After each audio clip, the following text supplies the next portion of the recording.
Hello and welcome to Cinemaze, and this is my non-spoiler review for SHAZAM. SHAZAM is now the 7th film in the DCEU, and the first film featuring SHAZAM on the big screen. Now, I say this movie is part of the DCEU, but it doesn't really feel like it, because this movie is a lot of fun, and for the most part it's very light-hearted. Although it takes place in a world where heroes like Batman and Superman clearly exist, there's nothing that specifically ties this film to the DCEU, and there's a few things that imply the DCEU is going to be very different going forwards, such as the DCEU title screen not being present, and one awkward cameo that I won't spoil. However, its distance from the DCEU actually works in its favour, allowing a small-scale personal story with a lot of heart. And that's one of the best things about SHAZAM. It has heart. This movie, for a superhero film, has a great message about family, and giving it this message gives this movie a purpose in a market saturated with superhero films. All the best superhero films are the ones with a message, and SHAZAM manages to earn a spot on that list. The light-hearted tone of this film, along with the small personal story, makes this movie feel like a breath of fresh air, similar to Spider-Man Homecoming, another film that was small-scale and fun. Also like Homecoming, this movie gives a good understanding of what it's like for the average person living in a universe filled with superheroes, something we hadn't really seen from the DCEU before. And taking the perspective of the average person in a universe filled with superheroes added an extra sense of relatability for the audience, coming from a real world filled with superhero films. And this movie kind of flips a genre on its head. At times it almost spoofs the superhero genre. It mocks it, but in a way that's respectful. It knows the tropes and it plays into them or it plays against them. It knows that the market is filled with hundreds of superhero films, and so it uses that fact to its advantage to help the movie feel fresh. It also harkens back to the classic hopeful Superman-esque superhero stories that I feel like we don't get enough of these days, and so that was great to see. And yes, this movie is extremely fun, and yes, this movie has a lot of laughs, but it also knows when to allow the dramatic moments to stand out, and it doesn't let the jokes ruin the drama, unlike some recent superhero films. However, there is one tonal problem that I'll talk more about later. Yes, this is an origin story, like we have seen many times, but it was one that felt extremely relatable. The hero at first uses his powers for personal gain, something that many of us may do. Furthermore, I like the aspect of this film where they tested SHAZAM's powers. In some origin stories the hero just seems to know their powers instantly, but in this it takes time and it takes testing.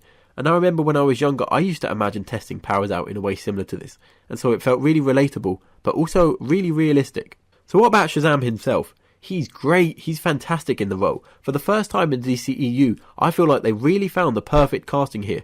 Yes, Gal Gadot and Momoa are great in their roles, but I can always imagine someone else playing them. But with SHAZAM, Zachary Levi seems like the perfect and only fit. I'm a fan of Levi from the series Chuck, and it's great to see him play a superhero role bigger than instantly dying in Thor Ragnarok.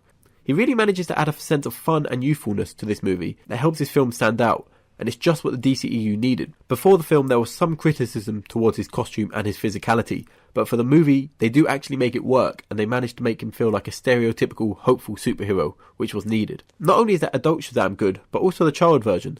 The actor was great, and while Levi as the adult version was mainly played for jokes, the child actually managed to carry some of the more emotional moments of the film, and that was good to see.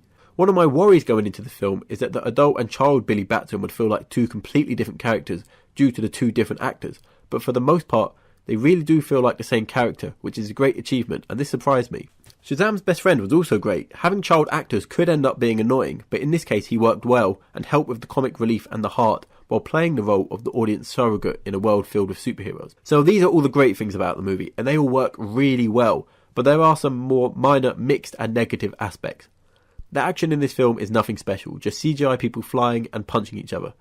But in this movie it works because the appeal of this film isn't the action, but it's the tone and the heart. So the generic action can be forgiven, and it doesn't ruin the film at all. The CGI in this film is mixed. When it's used on SHAZAM it looks great, his super speed and lightning effects were unique, and it looked different to what we have seen superheroes use before, and I enjoyed that. However, there are some CGI creatures in this film that don't look quite as good. And now these creatures bring me on to my main negative of this movie, and that's a tonal problem.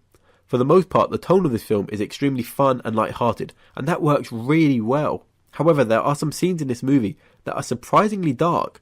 I can imagine the designs for these creatures being pretty scary for young children, which is surprising as I would have thought that this film was targeting younger audiences than most superhero films, and there are more blatant swear words than the average superhero film. There's one scene in particular that is very dark with people's heads being bitten off and the shadows of people being murdered, and this is where the director's horror background really showed. And these scenes weren't bad. In the right movie they would have been very effective, but in this movie it didn't fit with the light-hearted tone set up previously. And then when these dark scenes cut to the children having fun, the sudden tonal change felt very jarring. I suppose it may have been intentional to contrast the serious villain plot with the immaturity of the children, but it didn't blend together well and was uncomfortable and may put some children off this movie. And that of course brings me to the villain plot. It's extremely generic, nothing special. They try to make the villain more relatable and sympathetic with his backstory, but it doesn't really work, and he just comes across as a generic evil guy who wants to take over the world for generic evil reasons. It doesn't ruin the film because it allows the focus to be on Shazam and his personal story, but it doesn't really add anything either. Now, my final criticism towards this film is a bit of a nitpick, but this movie has a few story inconsistencies. For example, Shazam is fighting someone that can turn to smoke, so he can't hit them, but later on they don't use this ability, so he is able to hit them. Or when he catches a bus, he catches it by the glass without smashing it, even though beforehand we see the glass begin to crack. Now these things don't ruin the movie at all, but they do take me out of the film and they ruin my immersion. Overall, Shazam is exactly what it's set out to be. A fun, light-hearted superhero movie with a very personal story and a heartfelt message. Although like many other superhero movies, it has a weak villain plot and occasionally a serious tonal problem. It does a lot more right than it does wrong, and it feels like a breath of fresh air in the overly saturated superhero market. And so overall, I would say Shazam is a great film. If you saw the trailers and thought you'd enjoy it, I'm sure you will. The trailers do a great job of advertising the overall tone of this film, apart from the dark aspects. And the trailers don't reveal a lot of the big surprises that happen in this movie, which were great, especially for fans of Shazam comics. DC have made something very special with this movie, and the hopeful classic superhero tale is exactly what their universe needs right now. I definitely recommend this movie to anyone who enjoys superhero movies or anyone who wants a fun time at the cinema. Let me know in the comments if you saw Shazam and what you thought of it. I'd love to know what you all think. And next time I'll be reviewing a movie will be Avengers Endgame, and I cannot wait. I've got some pre-Endgame content planned so you can join the theorising and the hype with me.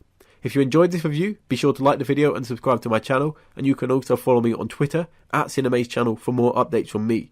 As always, thanks for watching Cinemaze, and more videos coming soon.